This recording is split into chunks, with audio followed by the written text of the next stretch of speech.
Hi friends, I'm back with another book review. It's so funny because when I start to do these, I get all nervous, like I'm talking in front of a group that's right here in front of me, but you're not really. So, the book that I'm going to review was one that we did for our local library book club. So, the book that we did was called A Stitch in Time by Kelly Armstrong. Oh, there's my notes. Um, so this book, it was cute. It was well, let me just tell you what it's about. It's about Bronwyn, and she used to go visit in the summers her great aunt and at the Thorn Manor. And when she would go there, ever since she was a little girl, she somehow slipped through the stitch in time, and she basically was friends with somebody that lived in the manor named William Thorne from centuries ago. And they became friends and basically um, from little kids up until they were about 15 and lost contact because of certain circumstances. No spoilers. And so basically, it follows her inheriting the house and going back 20 years later, and a lot has happened in her life, and she ends up reconnecting, going back in that stitch in time and reconnecting with William. A past love, I'll tell you that. They fell in love, young love. There's also a little mystery aspect to the story, and so not only can she go in the stitch in time, but she also encounters ghosts in present time. And those ghosts are connected to back in William's time, connected to some scandals. And so it also has a mystery piece where she's trying to solve the mystery of these ghosts and what they're trying to tell her. So if it wasn't for that piece of the story, I think that I kind of would have gotten a little bored. Don't get me wrong, like I'd like to be able to jump back in time 2 centuries or whatever, however many centuries ago, and rendezvous with a little old Regency dude.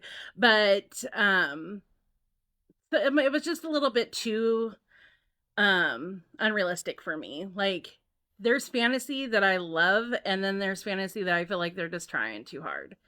So that's kind of where I felt. And so if it wasn't for the mystery piece of this, I probably would have, well, I wouldn't ever not finish reading a book, but I'd probably be like, this is like 3 stars. But I gave it 4. So the romance piece, like I said, it was okay. It was sweet. The spice level was, I was like yearning for more. When we discussed this in our book club meeting at the library, apparently a couple of them thought of me when it got to that scene, because I'm always like, wait, I have this slow burn and then that's it. So, a couple other things I wanted to talk about with this book was as I was reading it, I kept thinking, what am I going to talk to my viewers about? And so, one of my questions would be, would you rather know the future? So, be able to be William and be back in time and have someone telling you what the future holds for you? Or would you rather be able to go back in time and basically see how life was back then? For me, it would be going back in time. When I read anything historic or even like going and visiting the McMenamins that most of y'all know that I like to do, I just sometimes kind of wish I can go back in time and just see how everything was during the time, like where that place was popular or where how people were living, or just, I hear stories and I'm like, God, I wish I could just kind of peep in and see what it was like, not necessarily live in those times, but just kind of like sit back and watch as it actually is happening. So I like to take a few little pieces of the book and share something. And so one thing, it's kind of towards the beginning of the book that I found that I wanted to share was Bronwyn says, "Don't dwell on what isn't here, dwell on what is. A perfumed breeze, hot tea, rich biscuits, a warm blanket, a purring kitten. And me. That last is the hardest. Focus on being in the moment with myself, comfortable in my own company." Another little piece that I read, it was a little bit later on, and basically William had said to her, because she was kind of like complaining about having some money to just go do whatever she wants with it. And he says, everybody needs things that serve no greater purpose than to make them happy.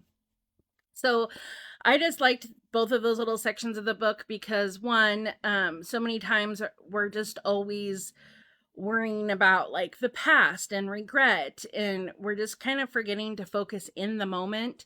And I especially liked the part where she talks about just focusing in on the present of herself, so spending time with yourself. Me and my husband, we appreciate doing that for ourselves and letting each other do it for each other, because like I like hanging out with me and I love that alone time. And I just think it's really important because in the end, you can be all alone and it's you that you have to spend all your time with. So just kind of embracing yourself and being comfortable what's happening with you and accepting yourself is very important. And then with that, like it's okay to spend money on yourself. It's okay to do things that just make you happy, because in the end, like, what are we going to look at? Like, you're having those regrets potentially because you didn't make sacrifices for your own happiness. So I just really liked those two little snippets of the book and thought I'd share and hope that maybe people just like take time to focus on themselves and love themselves a little bit more. Yep, so that wraps it up for A Stitch in Time by Kelly Armstrong. If you want to read it, let me know. I'm getting rid of it. I don't have any takers yet. And like I said, it was cute. It was an easy read. It was kind of cool. When she was back in time with William, just finding out all these things that he didn't know because they haven't been invented yet or discovered. And so that was kind of cool. It makes you kind of think about how we take things for granted of how far we've all come since centuries ago. So until next time, I hope this video finds you guys well and that you are enjoying a really good book, and maybe you can give me some recommendations in the comments. How about that? So until next time, see you soon.